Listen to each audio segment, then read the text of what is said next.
ഇനി ഞാനും നീയും തമ്മിൽ ഒരു കൂടപ്പറപ്പിന്റെ ബന്ധം ഉണ്ടെങ്കിൽ നിനക്ക് ഞാൻ അവകാശം തന്നിട്ടേ ഉള്ളൂ. എനിക്ക് അവകാശവും കാര്യങ്ങളൊന്നും വേണ്ട അമ്മ. ഞാൻ പോന്നമ്മ, ഇപ്പൊ പോയാലും എനിക്കൊരു വണ്ടി ഉണ്ട്, ഞാൻ പോന്നെന്നാല്. ആ വേണ്ട അമ്മ, ഏട്ടനെ എന്തെങ്കിലും ആക്കിക്കോളും. ശരി അമ്മ, എന്നാല് ഞാനും നീയും തമ്മിലൊരു ബന്ധം ഉണ്ടെങ്കിൽ നിനക്ക് ഈ വീട്ടിന്റെ അവകാശം ഞാൻ തരും. എനിക്ക് ആരോടും വിഷമവും കാര്യങ്ങളൊന്നും ഇല്ല വിപിനേച്ചി, നീ എന്നോട് ക്ഷമിക്ക്. വേണ്ട നിക്ക്, എല്ലാരും മനസ്സിലായി. ഈ വീട്ടിന്റെ അവകാശം നീ എന്നോട് ചോദിച്ചല്ല, നിനക്ക് ഞാൻ തരാൻ കഴിയോ ഞാൻ നോക്കട്ടെ. എന്നിട്ട് മതി ഞാനും നീയും തമ്മിലുള്ള ബന്ധം. ഇനി അങ്ങനെ ഒരു ഏച്ചിയോ ഏട്ടനും മക്കളും ഇല്ല, അങ്ങനെ കരുതിയാ മതി. നീ ഒന്നല്ലേ ഉള്ളൂ എന്ന് വിചാരിച്ച് നമ്മളും കൊറേയല്ലോ സ്നേഹിച്ച്. ഇപ്പൊ കിട്ടിയില്ലേ നിങ്ങക്ക്? അവൾ എന്നോട് അവകാശം ചോദിച്ചു, നീ വീട് വീടാക്കിയ ഞാനാന്ന്. എനക്കും വിഷമമുണ്ട്, നിങ്ങൾക്ക് അറിയാലാ. എനക്കും ഒരു തോണി എടുക്കണം ഞാൻ നിങ്ങളോട് പറഞ്ഞില്ലേ? ഇത് ഞാൻ ചോദിച്ചാ നിങ്ങളോട് കെട്ടുതാലി? ഇനി ഞാൻ അവക്ക് വീതം കൊടുത്തിട്ടേ ഞാനും മക്കളും ഇവിടെ മനസ്സമാധാനത്തോട് കഴിയൂലൂ. അടി കേട്ടൻ വരട്ട്, ഏട്ടൻ പറഞ്ഞിട്ട് ഞാൻ കുറച്ചെല്ലാം തീരുമാനിച്ചിട്ടുണ്ട്. എന്താ കൊടുക്കാൻ കഴിയോ ഞാനും നോക്കട്ടെ. അവളെ കാര്യത്തിൽ അല്ലെങ്കിൽ നിങ്ങൾക്ക് സങ്കടം തന്നെ. ഞങ്ങളിവിടെ മൂക്കുമുട്ട കടത്തി കയറിയാൽ നിങ്ങൾക്ക് ഒരു സങ്കടവും ഇല്ല. ഈ മാല 3-4 ആഴ്ച ഈ അലമാരിൽ ഇരുന്നിട്ട് നന്നാക്കാൻ കഴിഞ്ഞാ നിങ്ങൾക്ക്? എന്നിട്ട് ഞാൻ കൊണ്ടുവന്ന് നന്നാക്കി ഇട്ടപ്പോഴേക്ക് അതിന് അവകാശക്കാർ ഓടി വന്ന്. പോരാത്ത വീട്ടിന്റെ അവകാശമോ? എന്താണിത്? ഇവിടെ എന്താ എടുത്തു വെച്ചിട്ടുണ്ട് അച്ഛനും അമ്മയും സ്വത്ത്, ഓടി ഓടി ഇങ്ങോട്ട് വരാൻ വേണ്ടി. എന്നാലും ഞാൻ വിപിനേച്ചിനോട് അങ്ങനെയൊന്നും പറയരുതായിരുന്നു. എന്തൊരു കഷ്ടാണ്. അന്നേരത്തെ വിഷമത്തിന് എന്തല്ലോ ഞാനും പറഞ്ഞു പോയി. ഒന്നുമില്ലെങ്കിൽ അവൾ എന്നെക്കാട്ടി മൂത്തതല്ലേ, എൻ്റെ കൂടപ്പിറപ്പല്ലേ, ഞാൻ അങ്ങനെയല്ല പറയാൻ പറ്റുക? ദൈവമേ, എന്താ ചെയ്യുക?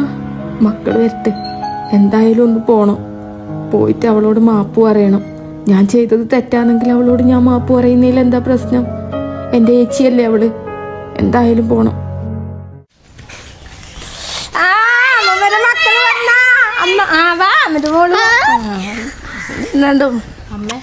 വിപിനേച്ചില്ല മക്കളെ, വല്യമ്മേനോട് പോയിട്ട് വർത്താനം പറ.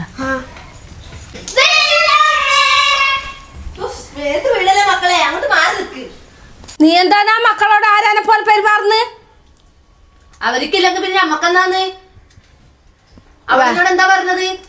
സ്വത്ത് കൊടുക്കാനല്ലേ പറഞ്ഞത്? സ്വത്ത് കൊടുത്തിട്ട് മതി ബന്ധങ്ങളല്ലോ. ഓ ഭയങ്കരാന്ന്. വാ മക്കളെ വാ. ചോദിച്ച അവള് മക്കളെയും കൂട്ടി മയക്കാൻ പറഞ്ഞേക്കോ? ബിബിനേച്ചി, നീ എന്നെ അങ്ങനെ വിളിക്കണ്ടെന്ന് പറഞ്ഞേ നീക്കി. ബിബിനേച്ചി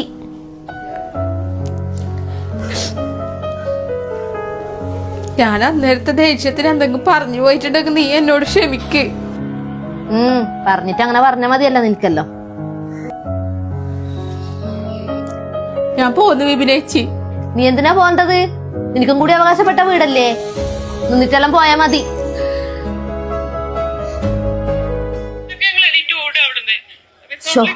എന്തൊരു കഷ്ട ദൈവമേ, എന്തെല്ലാം പ്രതീക്ഷകളുമായിട്ട് കടന്നുറങ്ങിയ കുടുംബങ്ങളാന്ന്.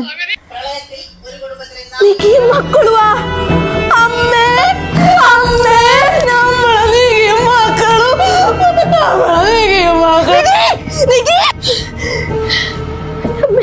കണ്ട സ്വപ്നോ എന്റെ മക്കളും.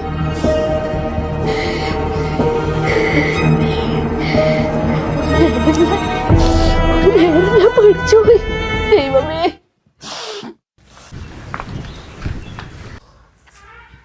വിപിനേച്ചി, വിപിനേച്ചി, നിഗി നീ എന്നാലും വന്നല്ലോ, എനിക്ക് ഒരുപാട് സന്തോഷമായി. ഞാൻ അങ്ങനെയെല്ലാം പറഞ്ഞ എനിക്ക് ഭയങ്കര വിഷമമുണ്ടായിരുന്നു നിഗി.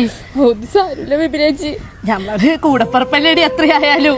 ഒന്നും കുഴപ്പമൊന്നുമില്ല. നീ നീ ഒരാവശ്യം ചോദിച്ചിട്ട് ഞാൻ എന്തൊക്കെയോ പറഞ്ഞു നിനക്ക് തരാണ്ട്. അതൊന്നും ഒരു കുഴപ്പമില്ല. ഇതിപ്പോ എന്തായാലും നിനക്ക് നിന്റെ ആവശ്യം നടക്കട്ടെ. നീ ഒരു നല്ല കാര്യത്തിന് ചോദിച്ചല്ലേ, നിന്റെ ആവശ്യം നടക്കട്ടെ നീക്കി. നമ്മള് സന്തോഷത്തിൽ കഴിഞ്ഞാലല്ലേ നീക്കി നമ്മളെ മക്കളും അത് കണ്ടു പഠിക്കൂലൂ. എനക്ക് കൂടപ്പറപ്പ് എന്ന് പറയാൻ നീ മാത്രമല്ലേ ഉള്ളൂ. നമ്മളിനി സന്തോഷത്തോടെ കഴിയണം നീക്കി. അതൊന്നും കുഴപ്പമില്ല ചേച്ചി. അന്നേരത്തെ ദേഷ്യത്തിന് ഞാനും ചേച്ചിനോട് എന്തെല്ലോ പറഞ്ഞു. കൂടപ്പിറപ്പ് അതൊരു വെറും വാക്കല്ല, ഒരിക്കലും മുറിച്ചു മാറ്റാൻ പറ്റാത്ത ബന്ധമാണ്. ജീവിതത്തിൽ വെറുപ്പും വൈരാഗ്യങ്ങളും ഒക്കെ ഉണ്ടാകും, പക്ഷെ അതെല്ലാം മറക്കാനും പൊറുക്കാനുമുള്ള മനസ്സാണ് നമുക്ക് വേണ്ടത്. തെറ്റാരുടെ ഭാഗത്തായാലും ക്ഷമ ചോദിക്കാൻ നമ്മളൊന്ന് മനസ്സ് കാണിച്ചാൽ ചിലപ്പോൾ പല ബന്ധങ്ങളും വേരറ്റു പോകാതെ വൻ വൃക്ഷമായി നിലകൊള്ളും. കൂടപ്പിറപ്പ് അത് കൂടെ പിറന്നത് തന്നെയാണ്.